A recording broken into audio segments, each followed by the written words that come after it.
एक समय था 20वीं सदी की शुरुआत में, जब अर्जेंटीना दुनिया के सबसे अमीर देशों में गिना जाता था। यह वो दौर था जब अर्जेंटीना का नाम समृद्धि और विकास का पर्याय बन चुका था। 1913 में उसकी प्रति व्यक्ति आय फ्रांस और जर्मनी से भी अधिक थी। सोचिए, उस समय अर्जेंटीना की आर्थिक ताकत कितनी मजबूत रही होगी। यह एक ऐसा आंकड़ा था जिसने दुनिया भर के अर्थशास्त्रियों और निवेशकों को आकर्षित किया। ब्यूनस आयर्स को दक्षिण अमेरिका का पेरिस कहा जाता था। यह नाम उसे यूं ही नहीं मिला था। चौड़ी सड़कें, जो उस समय के आधुनिक शहरी नियोजन का प्रतीक थीं, भव्य इमारतें जो यूरोपीय वास्तुकला की याद दिलाती थीं और शहर की शान बढ़ाती थीं, और यूरोपीय संस्कृति की झलक हर कोने में दिखाई देती थी। कैफे, थिएटर और कला दीर्घाएं शहर को जीवंत बनाए रखती थीं। लाखों लोग यूरोप से, खासकर इटली और स्पेन से, बेहतर भविष्य की तलाश में अर्जेंटीना पहुंचते थे, एक नई शुरुआत की उम्मीद लिए। जैसे आज लोग अमेरिका जाते हैं, उसी तरह अर्जेंटीना उस समय अवसरों की भूमि माना जाता था। इस समृद्धि की जड़ थी उसकी उपजाऊ पंपास जमीन, जिससे अनाज और बीफ पूरी दुनिया में जाता था। अर्जेंटीना का कृषि उत्पादन दुनिया भर में मशहूर था। ब्रिटेन ने यहां रेलवे बिछाया, जिससे देश के अंदरूनी हिस्सों तक पहुंच आसान हो गई, जिससे व्यापार और तेज हुआ और अर्जेंटीना की अर्थव्यवस्था को और भी बढ़ावा मिला। As rich as an Argentine, ये सिर्फ कहावत नहीं, हकीकत थी।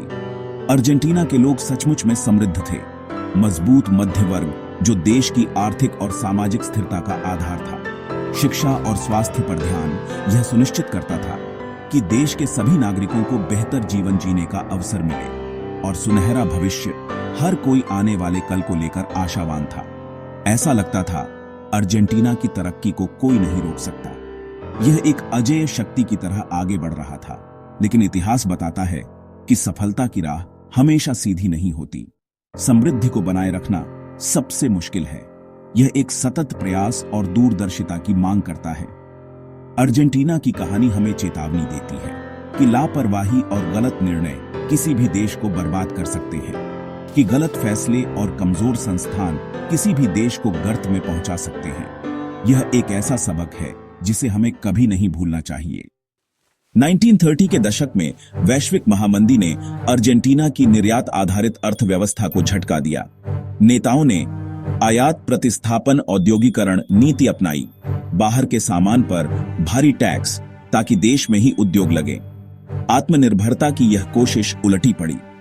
ऊंचे टैरिफ ने अर्जेंटीना को दुनिया से काट दिया। घरेलू उद्योग अक्षम और महंगे हो गए। जनता को खराब सामान खरीदना पड़ा। इसी दौरान उद्योगपति और मजदूर यूनियनें ताकतवर हो गईं। सरकार पर दबाव बढ़ा। प्रतिस्पर्धा खत्म, नवाचार रुका और अर्थव्यवस्था ठहर गई। यह दौर दिखाता है कि संरक्षणवाद और दुनिया से कटना लंबे समय में देश को पीछे ही ले जाता है।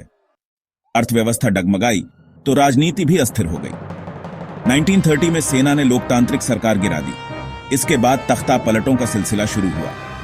हर सरकार पिछली की नीतियां पलट देती थी, जिससे नीति में निरंतरता गायब हो गई। 1943 में आया खुआन पेरोन, मजदूरों के मसीहा, लेकिन लोक लुभावन नीतियां। सरकारी खर्च बढ़ा, आमदनी कम, घाटा पूरा करने के लिए नोट छापे गए। महंगाई स्थायी समस्या बन गई। सरकार का दखल हर जगह बढ़ गया। पेरोन के जाने के बाद भी उनकी नीतियां जड़ें जमा चुकी थीं। स्टॉप गो साइकिल में देश फंस गया। यह दौर बताता है कि राजनीतिक अस्थिरता और लोक लुभावनवाद आर्थिक बर्बादी का रास्ता है। 1970 to 80 का दशक अर्जेंटीना के लिए सबसे अंधकारमय था।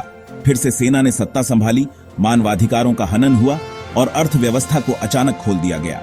पेसो की कीमत डॉलर के मुकाबले बहुत ऊंची रखी गई, जिससे निर्यात महंगा और आयात सस्ता हो गया।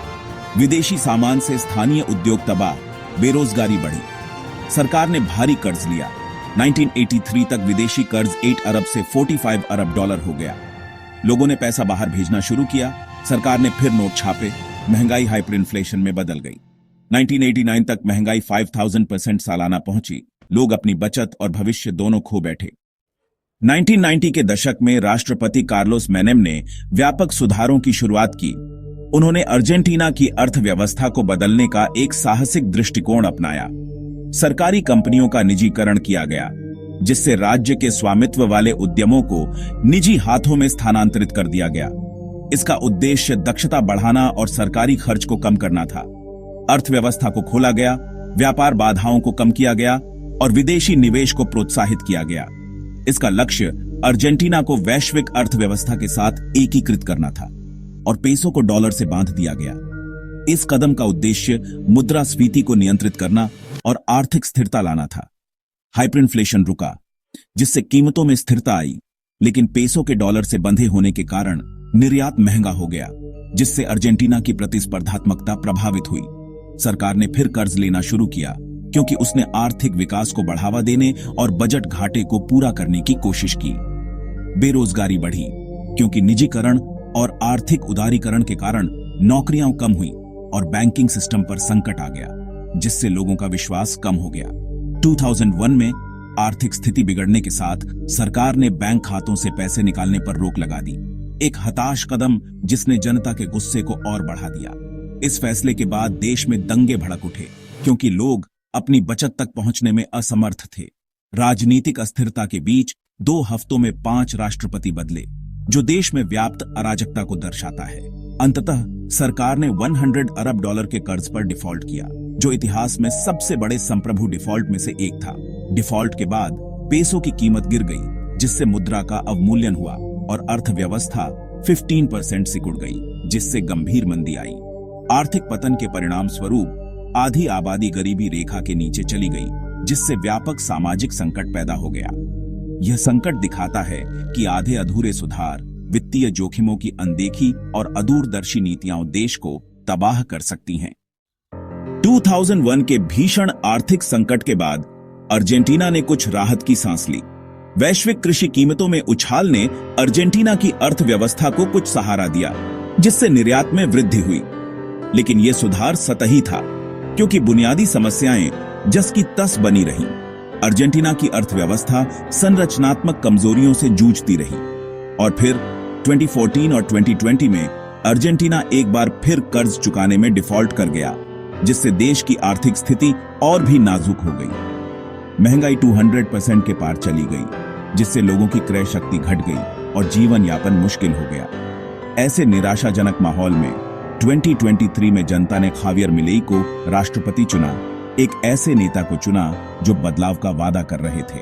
मिलेई एक कट्टरपंथी उदारवादी है जो सरकारी खर्चों में भारी कटौती करने, अर्थव्यवस्था का डॉलरीकरण करने और मुक्त बाजार नीतियों को अपनाने का वादा करते हैं।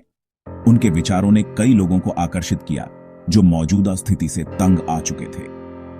मिलेई ने सत्ता में आते ही तेजी से काम करना शुरू कर दिया। उन्होंने सरकारी खर्चों में कटौती की, ऊर्जा और परिवहन जैसी आवश्यक सेवाओं पर सब्सिडी खत्म कर दी और हजारों सरकारी कर्मचारियों की छंटनी कर दी, जिससे बेरोजगारी की दर बढ़ गई। इन कदमों से महंगाई में कुछ कमी तो आई है, लेकिन इसके साथ ही मंदी और गरीबी भी बढ़ी है, जिससे आम लोगों का जीवन और भी मुश्किल हो गया है। देश एक बार फिर एक महत्वपूर्ण दोराहे पर खड़ा है। भविष्य अनिश्चित है। क्या मिलेई के कट्टरपंथी सुधार देश को आर्थिक संकट से बचा पाएंगे, या क्या ये सुधार संकट को और गहरा कर देंगे? यह एक ऐसा सवाल है जिसका जवाब अभी तक किसी के पास नहीं है। अर्जेंटीना की जनता उम्मीद और डर के साए में जी रही है। यह देखने के लिए उत्सुक है कि आगे क्या होगा। अर्जेंटीना की कहानी हर देश के लिए चेतावनी है। पहला सबक, मजबूत और स्वतंत्र संस्थानों का महत्व। सेंट्रल बैंक और न्यायपालिका को राजनीतिक दबाव से मुक्त रखना जरूरी है। दूसरा सबक, वित्तीय अनुशासन। सरकारें जितना कमा सकती हैं उतना ही खर्च करें।